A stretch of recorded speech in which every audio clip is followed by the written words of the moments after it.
Episode 14 novel Pernikahan Dadakan by Aisyah Stories. Gemerisik daun akasia yang mengayun tersapu angin menyambut kedatangan lelaki berkacamata itu. Hans masuk setelah memarkirkan Tesla hitamnya tak jauh dari pokok besar berbunga kuning. Carla yang sedang sibuk menata beberapa pakaian agar sedap dipandang mata menyipit begitu melihat Hans datang dengan paperback ukuran besar di tangannya. Tidak perlu mencari Safa, dia tidak akan datang pagi ini, Carla berkata tanpa menoleh muka. La sibuk membenarkan tata letak manekin yang berbalut gamis satin di depannya. Warna putih tulang dengan taburan Swarovski di bagian dada dan bahu cukup membuat Carla menyunggingkan senyuman puas. Itu adalah gamis karya terbarunya yang baru saja ia selesaikan semalam. Benarkah? Oh, ini adalah album foto yang aku janjikan kemarin. Aku datang karena ingin mengantar ini kepada kalian. Carla meraih paperback yang diangsurkan Hans. Sambil menghitung dalam hati, berapa lama pria itu akan bertahan untuk tidak menanyakan alasan Safa tidak masuk toko pagi ini. Sementara Hans yang melangkah hampir melewati bibir pintu, berhenti lalu berbalik dengan ragu-ragu. Di belakangnya, Carla tersenyum menyeringai. Tebakannya tidak meleset. Safa sedang tidak enak badan. Aku memaksanya untuk istirahat saja di rumah.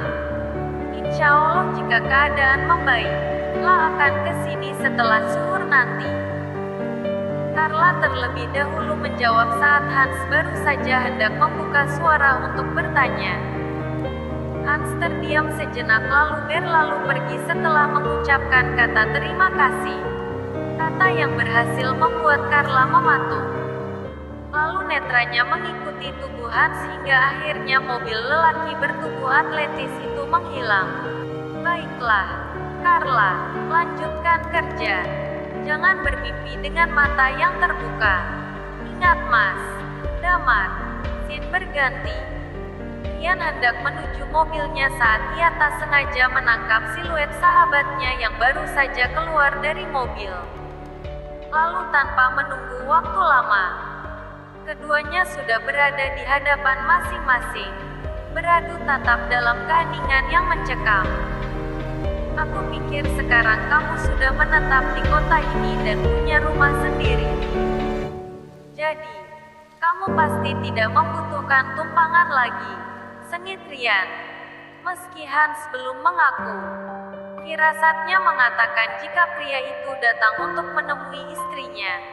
Hans tersenyum sinis, lalu pergi tanpa sepatah kata pun. Keadaan yang begitu kentara, padahal sebelum Rian mengenal Safa, Hans salah satu orang yang sudah ia anggap seperti saudaranya sendiri.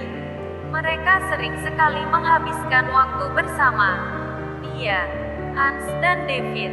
Aku melarangmu untuk menemui Safa, ucap Rian lagi dengan suara yang meninggi. Sayangnya Hans tak menghiraukan itu hingga Rian hanya bisa mengepal tangan kuat. Saat Rian hendak berbalik kembali ke penthouse, panggilan dari Marley membuat ia harus bergegas ke kantor. Hampir saja Rian melupakan janjinya untuk tamu penting. Pagi ini, sip berganti.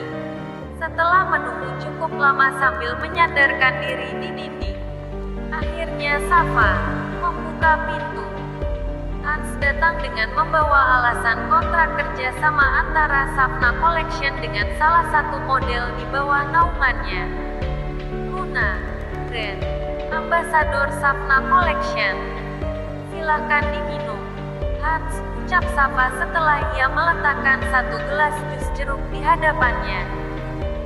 Tolong jangan menatap seperti itu. Aku merasa tidak nyaman. Fa, kamu terlihat tidak sehat.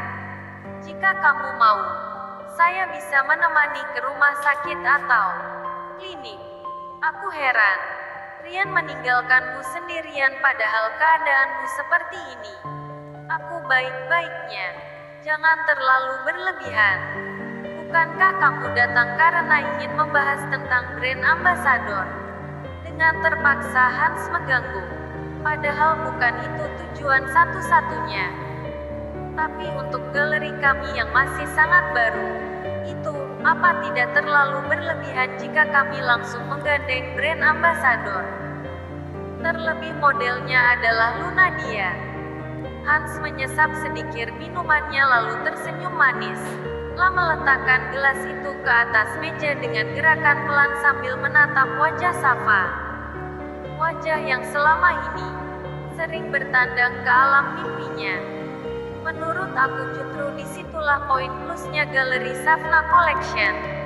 Produk kalian bukan produk abal-abal, tapi memang produk yang pantas disandingkan dengan model papan atas. Safa terkekeh. Kamu terlalu berlebihan, Hans. Ingat, sesuatu yang berlebihan itu tidak baik. Narasimu itu terlalu tinggi. Oh tinggi, Pak. Jadi, kamu mau bilang jika koleksi di Safna Collection itu tidak berkelas?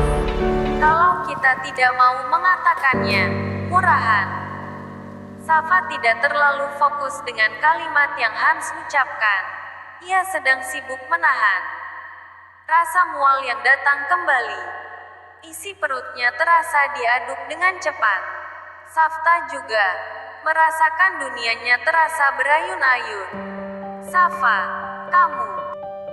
Belum sempat Hans menyelesaikan ucap, Safta berlari kecil ke arah dapur, menuju wastafel dengan cepat lalu membuang isi di dalam mulutnya di sana. Hans yang memang sudah menyusul dan telah berada di samping Safa, berusaha menepuk pundak gadis kecil itu. Safa menepis segera tapi semua itu terlanjur dilihat oleh Wati. Oh, jadi begini kelakuan kamu yang sebenarnya. Membawa lelaki lain ke rumah jika Rian sedang tidak ada. Ujar Wati lantang. Orang tua Rian itu datang bersama dengan Kaisa. Safa tak punya waktu untuk meladeni mereka. Ia sibuk membersihkan mulut dan meneguk sedikit minuman untuk membasahi kerongkongannya yang terasa sangat pahit. Seolah yang baru saja ia memuntahkan itu adalah cairan empedu. Jangan-jangan mereka udah melakukan yang tidak-tidak, Tante. Lihat aja, mukanya sampai pucat begitu. Safa, katakan berapa kali kamu sudah melakukannya dengan Hans. Kamu tahu, Hans ini sahabatnya Rian. Kamu selingkuh dengan sahabat suamimu sendiri. Kaisa, apa yang sedang kamu bicarakan? Aku datang ke sini untuk membahas masalah pekerjaan. Hentikan pikiran liarmu itu. Kamu pikir Tante akan percaya begitu saja? Hans, Tante mengenal betul siapa perempuan ini. Dulu dia yang menjebak anak Tante. Sekarang dia ingin menjebak kamu juga. Menjebak apa Tante? Safa gadis baik-baik. Aku pikir kalimat itu lebih pantas untuk Rian. Rianlah yang telah menjebak Safa. Ketiga orang itu masih berdebat saat Safa tak tahan lagi. Lah hendak menyeret langkahnya menuju tangga. Saat ini, Safa butuh ruang yang sepi dan semua itu mungkin ia dapatkan cuma di dalam kamarnya. Kenapa kamu tidak berusaha membela diri? Apa karena semua yang saya katakan itu benar? Kamu perempuan murahan yang berusaha menumpang hidup enak pada bank. Rian, sengit Kaisa, membuat dinding kesabaran Safa jebol seketika. Lalu, plak, jaga ucapan kamu. Jangan menuduh orang jika kamu tidak melihatnya secara langsung. Safta berucap dingin setelah satu tamparan keras ia layangkan untuk Kaisa. Jangan tanya bagaimana mendidihnya darah gadis berbaju kurang bahan itu. Dengan segera Kaisa melayangkan balasan. Tamparan keras itu mengenai tepat di pipi kanan Safa. Tubuhnya yang memang sudah lemah, tumbang dan terbentur ke dinding.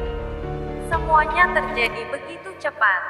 Bahkan Hans yang ada di antara mereka tak sempat mencegahnya. "Safal!"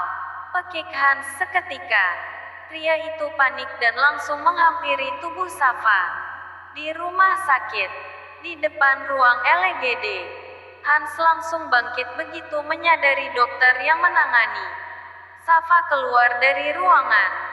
Selanjutnya pertanyaan sang dokter membuat pria bermantel kelabu itu membeku. Lah bingung harus menjawab apa saat sang dokter bertanya apakah dirinya itu suami Safa. "Bukan, saya ini sahabatnya. Suaminya sedang ada urusan yang mendesak. Jadi, sayang sekali. Seharusnya saat-saat seperti ini, pasien ditemani oleh suaminya. Jadi ia tidak perlu merasa seorang diri dalam menanggung bebannya. Sebenarnya apa yang terjadi dengan teman saya, Dok? Apakah ia baik-baik saja?" Tubuh pasien sudah stabil kembali tapi psikisnya mungkin sedang terguncang. Pasien mengalami keguguran pada janinnya yang memasuki usia minggu ketiga. Hans tersentak. "Apa? Keguguran?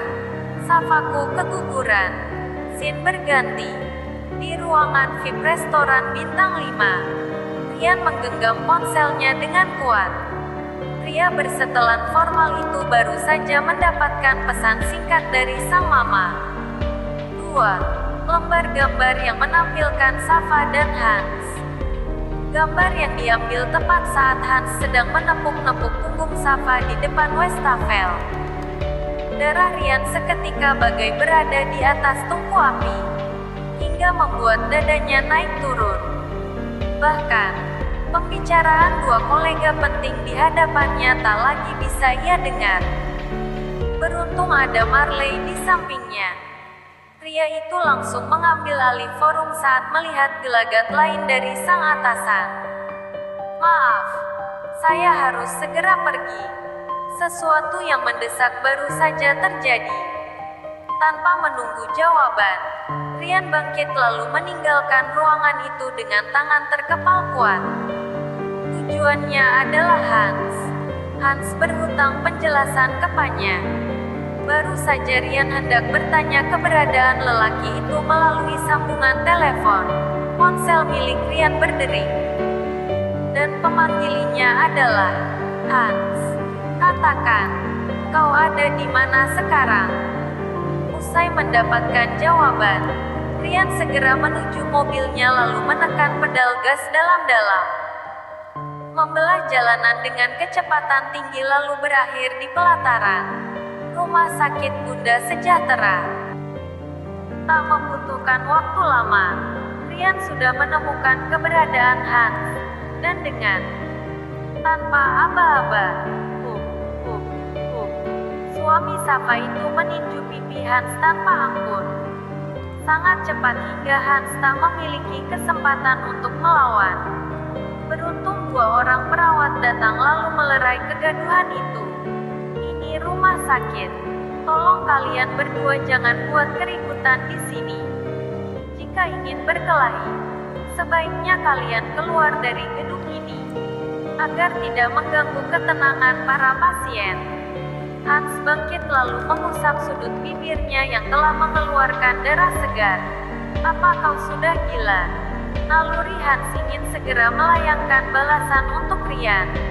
Tapi akal sehatnya berkata jangan.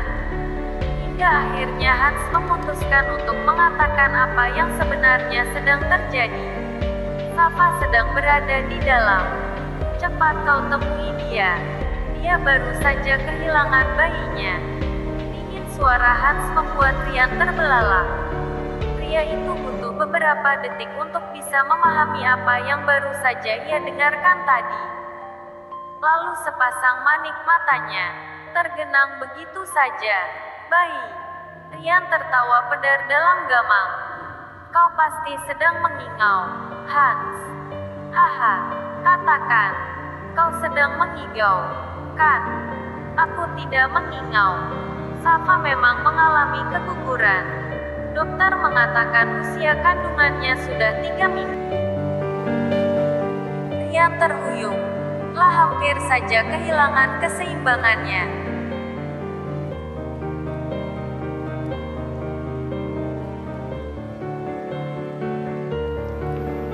Dukung channel ini dengan cara tekan tombol like, komen, subscribe, dan share. Terima kasih.